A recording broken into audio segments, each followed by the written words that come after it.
Hello champions, welcome to the next video. Today in this video we are going to discuss exercise 8.2 NCERT of trigonometry. So we are going to start with first question and we are going to solve few questions of this exercise. Okay, so my first question, first part is sine 60 degree cos 30 degree plus sine 30 degree and cos 60 degree. Okay, sine 60 degree and cos 30 degree. It means यहाँ पे ये दोनों आपस में multiplication में है, plus sine 30 multiplied by cos 60. इसके लिए मैंने एक ट्रिग्नोमेट्रिक टेबल का वीडियोस बनाया होगा, उसमें मैंने बताया होगा कि आप ट्रिग्नोमेट्रिक टेबल को उनकी मतलब थीटा की वैल्यूज आप कैसे याद रख सकते हैं. So please go through that video. And एक मोर चीज, one more thing you have to do is, आप एक जो डेली रिवीजन के लिए उस टेबल को अपने स्टडी टेबल के सामने लगा सकते हैं एंड डेली उसको रिवाइज कर सकते हैं. Okay, so that there will be no confusion and exam time पे ना आपको ये एकदम बाय हार्ट लर्न हो जाएगा एंड कोई मिस्टेक नहीं होगी. क्योंकि अगर थीटा की एक भी वैल्यूज में मिस्टेक होती है, एक भी एंगल का अगर हम 1/2 के बदले √2 लिख दिया, √3/2 या फिर कुछ भी 1/√3 कुछ भी अगर हमसे कोई भी मिस्टेक हो जाती है तो हमारा पूरा क्वेश्चन गलत होने के चांसेस रहते हैं. तो ये सारे क्वेश्चंस बहुत डिफिकल्ट नहीं होते, बस हमें वैल्यूज अच्छे से बाय हार्ट लर्न करनी रहती है. ठीक है, so first is my sine 60 degree and cos 30 degree. So the value of sine 60 degree is 3/2 into, and cos 30 का भी वैल्यू कितना होता है 3/2. ठीक है, प्लस साइन 30 का वैल्यू मेरे पास होता है 1/2 एंड कॉस 60 का भी वैल्यू कितना होता है 1/2. ठीक है, एक बार अगर आपको वैल्यूज याद हो जाएंगी ना तो फिर आपके लिए ये सारे क्वेश्चन सॉल्व करना एकदम चुटकियों का टाइम लगेगा एंड आप ये सारे क्वेश्चन बहुत जल्दी सॉल्व कर लोगे. ठीक है, अब मेरे पास क्या है, न्यूमिरेटर में √3. सो कभी भी जब दो रूट आपस में मल्टीप्लाई होते हैं तो रूट हट जाता है एंड मेरे पास क्या आ जाएगा 3, 2 2 ज़ा 4. ठीक है, ये तो आपको आता ही होगा. प्लस 1/2 मल्टीप्लाइड बाय 1/2, 1 का 1 से मल्टीप्लाइड किया 1/4. ठीक है, अब मेरे पास क्या आ गया 4/4. 4 से 4 कैंसिल आउट हुआ एंड मेरे पास क्या आंसर आ गया 1. Next we are going to see the next fourth part of this question.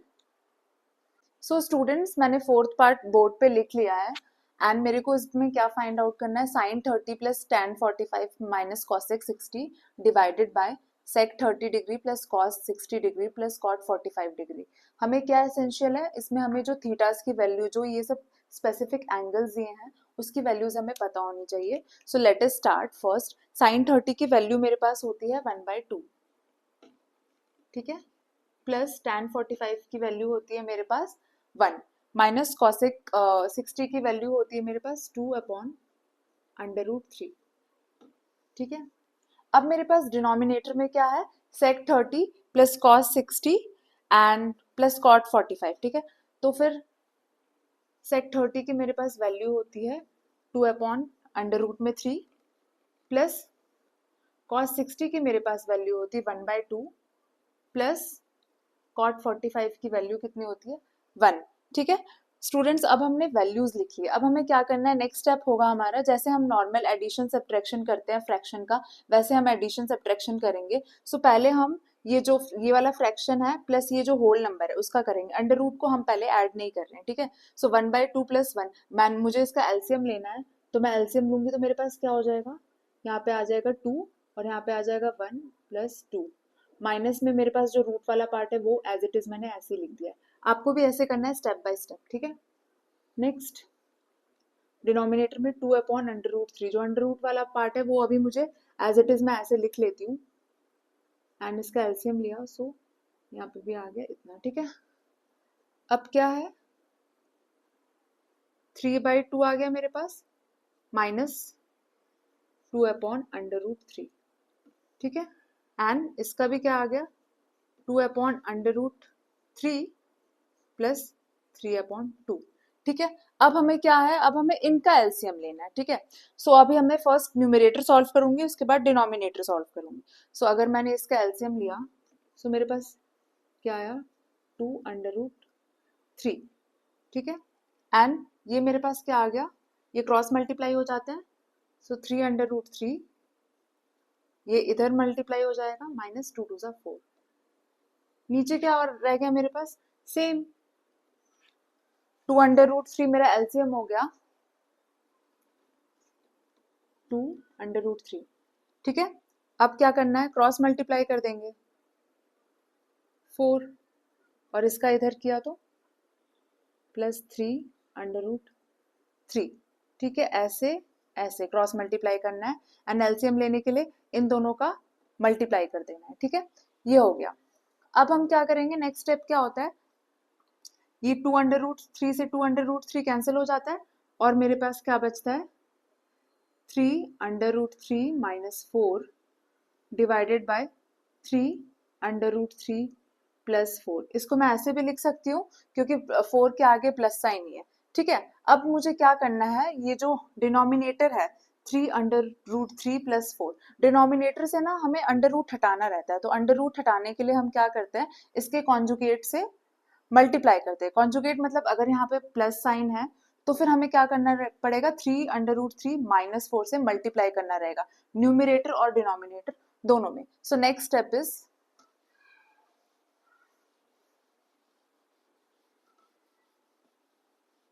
multiply numerator and denominator both by 3/√3 minus 4. Let us do that. Multiply numerator and denominator by 3/√3 minus 4. Why we are taking minus? To remove this under root. Okay. And जब हम multiply करेंगे तो आप देखेंगे कि हमारे पास एक formula बन जाएगा, ठीक है।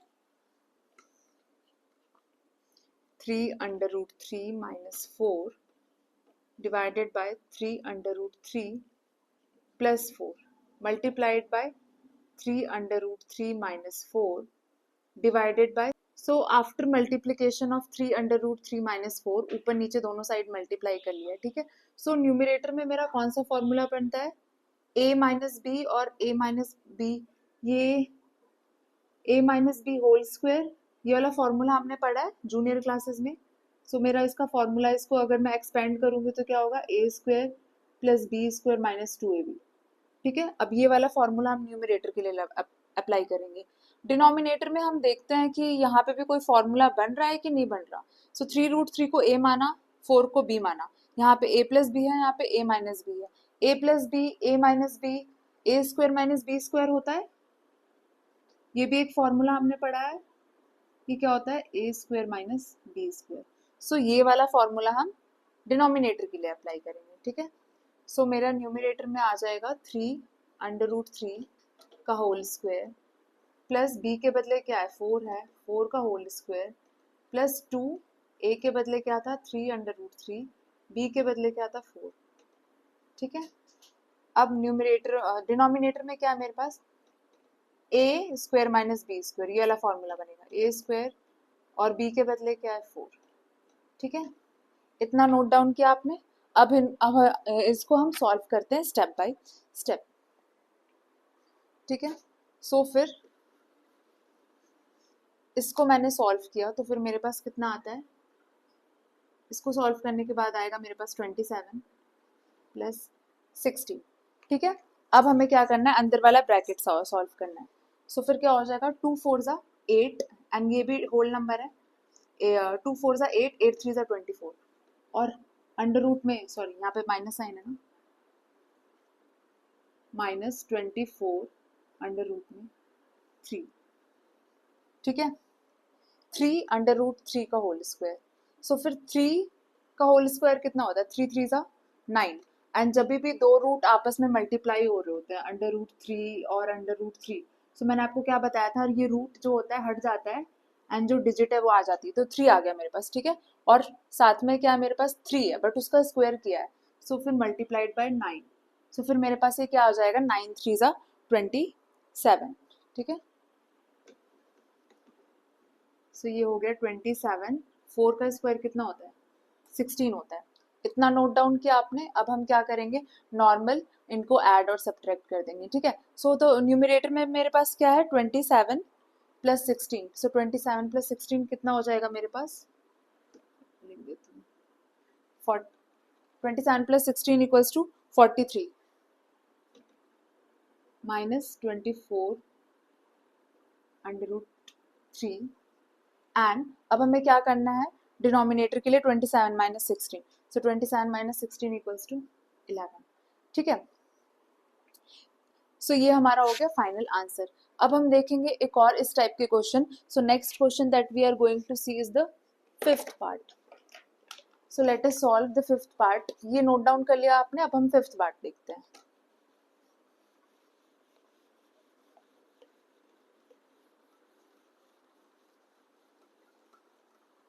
So my fifth part is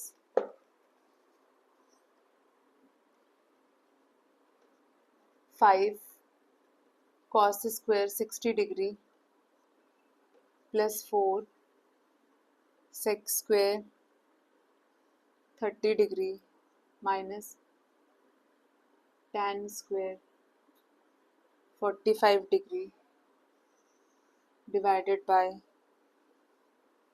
sin square 30 degree plus cos square 30 degree. ठीक है.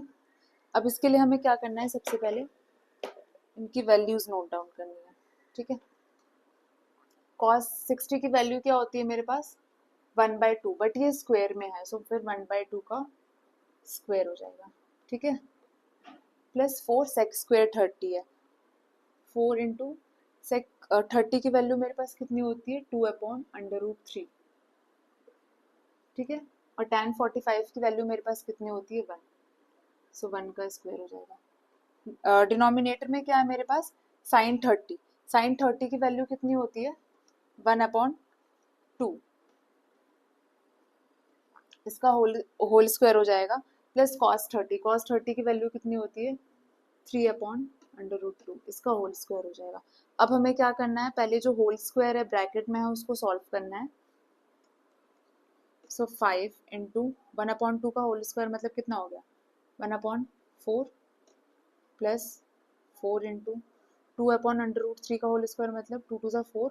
और ये अंडर रूट में है तो ये निकल जाएगा, रूट हट जाएगा और मेरे पास क्या आ जाएगा, 3 -1. ठीक है. डिनोमिनेटर में क्या है मेरे पास, 1/2 का होल स्क्वायर मतलब 1/4 प्लस 3/4. इतना क्लियर है. अब हमें क्या करना है, ये क्या हो गया मेरे पास, 5/4 प्लस 4 4 जा 16/3 -1 डिवाइडेड बाय, ये तो डिनोमिनेटर सेम ही है तो इजीली वी कैन ऐड 4 3 1 + 3 4/4. ठीक है. इतना हो गया. इतना आपने फाइंड आउट कर लिया. इतने को एक बार नोट डाउन कर लीजिए, फिर हम आगे का सॉल्व करते हैं क्योंकि आगे अब हमें एलसीएम लेना है. ठीक है.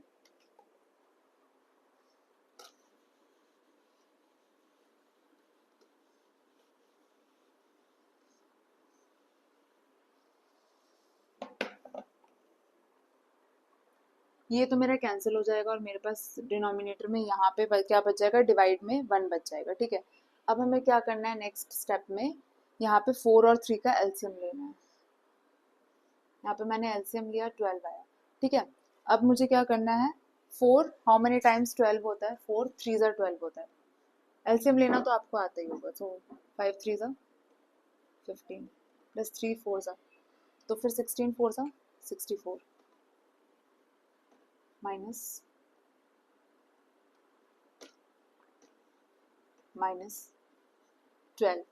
ठीक है. इतना हुआ. अब 15 + 64 इक्वल्स टू 79 -12/12. अब इसका जो फाइनल आंसर होगा वो आप खुद सॉल्व करेंगे एंड नीचे कमेंट सेक्शन में बताएंगे. ठीक है. So next question. So students मेरे पास क्वेश्चन नंबर 2 है. 2 tan 30 degree divided by 1 + tan square 30 and you have to choose the correct option. ठीक है. ऑप्शन ए है sin 60, बी है cos 60, सी है tan 60 एंड डी है साइन 60, ठीक है। A and D I think repeat हो गए हैं, ठीक है। So let it be sign से, इसके लिए आप इन सब की वैल्यू, जो भी मेरे पास ये एंगल्स है ना उनकी वैल्यू आपको पता होनी चाहिए। सो फिर मेरे पास साइन 60 की वैल्यू क्या होती है, मैं यहाँ पे लिख देती हूँ। साइन 60 का वैल्यू कितना होता है, √3/2, ठीक है। कॉस 60 का वैल्यू मेरे पास कितना होता है, 1/2, ठीक है। tan 60 का वैल्यू होता है मेरे पास √3 एंड साइन 60 मतलब √3/2, ठीक है। अब आपको वैल्यूज पता लग गई, साइन 60, कॉस 60, tan 60 की, ठीक है। अब हम इस क्वेश्चन को सॉल्व करते हैं। सो मेरे पास क्वेश्चन है 2 tan 30 डिग्री, ठीक है। तो यहाँ पे tan 30 का डिग्री का वैल्यू रखना है। tan 30 की वैल्यू कितनी होती है, आप एक बार कमेंट सेक्शन में कमेंट कर दीजिए। tan 30 मेरे पास होता है 1/√3, ठीक है, डिवाइडेड बाय, नीचे में क्या है 1 plus again tan 30, tan square 30 मतलब tan 30 का वैल्यू मुझे पता है 1/√3 का स्क्वायर, बिकॉज tan 30 डिग्री इक्वल्स टू 1/√3। हो गया इतना, ठीक है। अब इसको सॉल्व करते हैं। सो मेरे पास न्यूमरेटर में क्या हो गया 2/√3, बिकॉज 2 इसके साथ मल्टीप्लीकेशन में है, तो न्यूमरेटर का मल्टीप्लीकेशन 2 का मल्टीप्लीकेशन इस फ्रैक्शन से होगा, सो 2 डिवाइडेड बाय √3, ठीक है। डिनोमिनेटर में क्या मेरे पास 1, पहले हम ब्रैकेट को सॉल्व करेंगे ऑलवेज, ठीक है।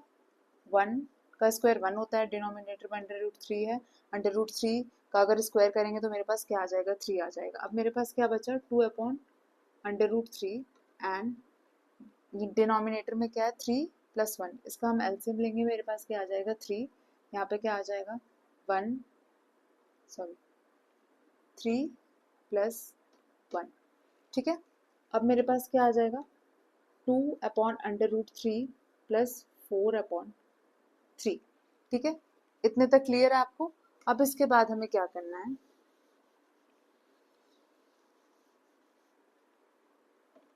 अब 2/√3, अब जो न्यूमरेटर में इसका क्या होता है रेसिप्रोकल हो जाता है, मतलब 4/3 है ना, 3 मेरे पास ऊपर आ जाएगा, मल्टीप्लाई जब मैं करूंगी तो फिर वो मल्टीप्लाई में चला जाएगा, ठीक है। ये डिवाइड का साइन है, इसको मैं रिवर्स करूंगी तो मल्टीप्लाई का साइन आ जाएगा यहाँ पे, ठीक है। एंड फिर क्या होगा मेरे पास 3 यहाँ पे ऊपर आ जाएगा एंड 4 यहाँ पे नीचे आ जाएगा।